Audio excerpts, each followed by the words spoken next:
So our next question is, this is another Facebook group question. And this one is about how to attain staff, the demand for healthcare workers. And this is the question we've talked about 100 times. And some of the same things apply. I'm not going to go in depth on this question because it's not as human resources specific, but it says, with the high demand for healthcare workers, how can staffing agencies attract and retain qualified staff? And one of the things that we do know is post-pandemic, the market is competitive.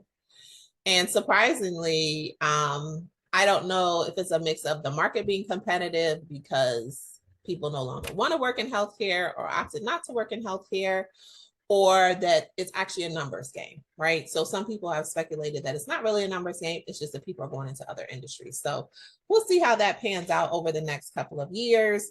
But in a competitive market, unlike any other industry, some things that you want to take into consideration and some strategies, some of the things we've probably already touched on is, what do your rates look like? If you don't know what the agency next door rates look like, you're doing yourself a disservice, because it could be simply that your rates are too low. That you don't offer any benefits. And also the flexible work arrangements. I think that's the one thing that was the biggest takeaway from the last couple of years, is that people want the work flexibility. Now, we definitely can't offer, or too many of us can't offer, the Starbucks customized every person's experience type of work setting, but you can offer more flexibilities. And sometimes that's really happens when you take out the time to go to your client and say, hey, this is what employees or individuals or healthcare professionals in the market are looking for. Are you able to accommodate that? And for some people, it could be block shifts, it could be weekends, it could be Baylor. The weekend program that's been around for a long time. I don't think as many companies use it that much, but it's where you work 32 hours. It could be 2 16s or 3 12s and get paid for 40. Right. And those are always great things, especially for your travel assignments. And we all know a lot of facilities have their greatest needs on the weekends, nights and weekends. Positive work environment. We touched on that a little bit. Streamlining your onboarding process, like we were touching on when we mentioned Joseph's question. Making the process simple. So if your process is complicated, keep looking at ways to simplify it. We're not only really competing just against that ABC agency up the road in our local neighborhood or 70 miles away. We're really competing against marketplaces where people get on their phone, spend 10 minutes, 20 minutes on their phone, upload all their documents, and then they're ready to work the next day. So you want to take that in consideration. And then this, of course, which is the last part of it or tip for it, is utilizing technology. So I know a lot of NOSAs, I've talked to a handful, are implementing more and more tech, but understand there's so many products already in play that if you're not in a position to incorporate tech, use the resources that you have to connect to companies that have already created the tech. And I really can't say that enough. If you're not in a position, and when I say position, I'm really touching on financially, because having your own app can be costly. I encourage you to connect with platforms, and there are plenty of them out there, who already have the tech in play and may charge you a fee to access it. So definitely do your research with that, but it's a strong something that you should consider. The next question, and we're down to the last 3 questions, guys. And like I said, feel free to catch us in the hashtag replay. If you have any additional questions, as we'll probably start doing this over the next coming months leading up to NOSACon 2024, which is going to be August 16th through the 18th in Atlanta, Georgia. So definitely feel free to drop your questions here in the comment section of this video. Our next question is, again, from our YouTube channel, and it says, what are some of the common salary benchmarks for different healthcare professions within the staffing industry? The salary benchmarks question can be tricky just because it depends on a couple of factors that I know you all already know. Is it per diem? Is it local? Is it travel? Is it staff? Is it permanent? You know, those are the top 5 areas that we work within. And then that kind of gives you a little bit of a starting point. Per diem sometimes can be more than local and staff.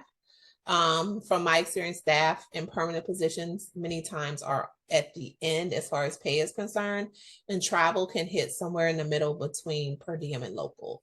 And some of that just depends on the position. You know, we have to add that piece in, whether it's a specialty, whether it's a need for that particular specialty. You know, we've seen your ER, your L&D, your ICU positions typically be higher than your med-surg tele types of positions. And that's kind of been constant in the industry.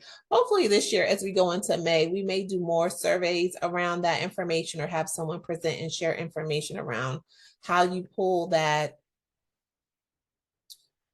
information and can use it within your business. Unfortunately, there really isn't like a one size fits all. So we can't just say, oh, well, registered nurses in Dover, Delaware make $75, because that's not really the case. And factors like location, experience, and specialty play more heavily in the healthcare space than I would say in other industries. And websites like Indeed have a good gauge, in my opinion, as far as where you might be, right? So if I'm someone looking to see what other agencies are paying and I don't have access to a bunch of resources, starting at Indeed gives you a nice gauge, and it's been mostly accurate because a lot of the information is actually coming from employees. It's not coming from other businesses. You know, it's coming from employee experiences, which opens the door for more transparency and flexibility as far as what you're going to see. So you're going to see, like for some positions, you may see a range between like 38 and 45, which is pretty accurate for certain states as far as pay is concerned. And then you may see a salary range, which also a lot of times is accurate, mostly accurate as well. I think Indeed has done on their back end some of that number crunching, which has really allowed them to be able to share that information with individuals and it be more accurate. Other resources, and I'm going to put her information down here at the bottom for you guys to check out. I'm going to get her email. Is StellarNurse. She has a platform that pulls a lot of that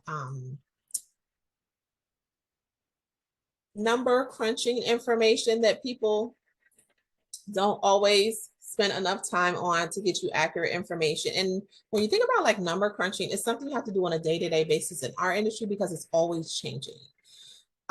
So she specifically deals in the travel nurse space, but that also kind of gives you a good starting point and also kind of gives you an idea of what agencies are paying around you. As I mentioned before, that's good information to know when we talk about human resources. So other places you can look, I would definitely look at SIA, the Staffing Industry Analysts. They do a lot of reporting. Sometimes their reporting can be lumped in, but it's a good place to look to get information as far as surveys. So they do a lot of surveys and data pulling.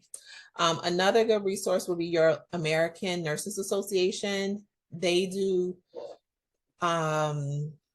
surveys of nurses. They also do pull-ins around that type of information on a yearly basis. So those are great places to look for that information. But because you can't kind of put it here and have it all be in one place, you still kind of have to work within like ranges and kind of where you may want to be when it comes to your business and when it comes to kind of, hey, this is kind of where we want to settle in when it comes to paying our employees.